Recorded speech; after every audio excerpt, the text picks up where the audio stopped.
तो वहीं पश्चिमी हिमालय क्षेत्र में बढ़ रहे भूवैज्ञानिक खतरों को लेकर जो है भूकंप और भूस्खलन पर शिमला में राज्य आपदा प्रबंधन और हिमकोस्ट द्वारा 2 दिवसीय कार्यशाला का आयोजन किया गया। आज संपन्न हुई इस राष्ट्रीय कार्यशाला में वैज्ञानिकों ने हिमालय क्षेत्र में बढ़ रहे भूवैज्ञानिक खतरों के कारणों और इसके रोकथाम के लिए विचार विमर्श किया। कार्यशाला में अपने विचार व्यक्त करने पहुंचे वैज्ञानिकों ने बताया कि भूकंप और लैंडस्लाइड जैसी प्राकृतिक आपदाएं हिमालय क्षेत्र के लिए एक बड़ा खतरा बना हुआ है।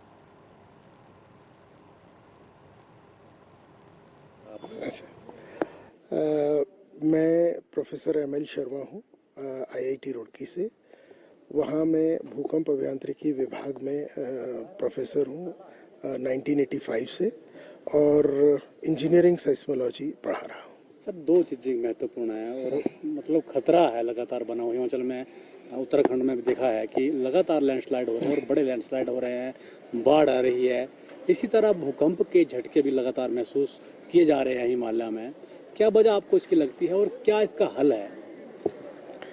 देखिए, करीब 7 करोड़ साल पहले इंडियन प्लेट यूरेशियन प्लेट की तरफ बढ़ी थी और 1 करोड़ साल पहले वो इससे टकरा गई थी। जब हम भूकंप की बात करते हैं तो करोड़ों सालों में करते हैं, वो 10 या 20 साल की बात नहीं होती है। अब वो टेक्टोनिक प्लेट, भारतीय tectonic plate Eurasian tectonic plate की तरफ करीब 2 सेंटीमीटर पर ईयर के हिसाब से बढ़ती है। ये एक डायनेमिक सिस्टम है। आपको पता है हिमालय की हाइट अभी भी बढ़ रही है।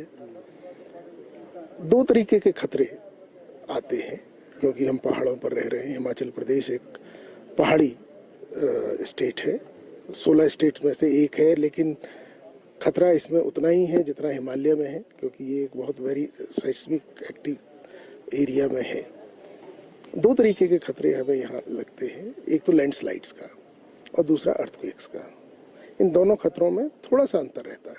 लैंडस्लाइड हमारे सामने रहता है, हम उसको सामने से देखकर ऑब्जर्व करके उसकी मिटिगेशन कर सकते हैं, जबकि अर्थक्वेक जो होता है वो ज़मीन के नीचे से आता है जिसका हमें पता नहीं रहता है। दूसरा, लैंडस्लाइड्स को हम रोक सकते हैं कुछ मिटिगेशन मेजर से, अर्थक्वेक को हम नहीं रोक सकते हैं। तो जिसे हम रोक नहीं सकते हैं, पहले तो उसके बारे में जानना।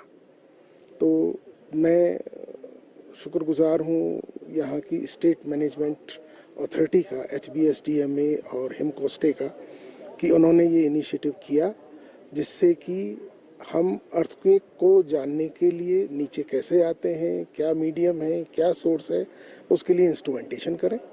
उसके बाद स्ट्रॉन्ग मोशन एरेज लगाएं जिससे हमें पता लगे कि हमें अर्थक्वेक रेजिस्टेंट डिज़ाइंस कैसे बनाने हैं।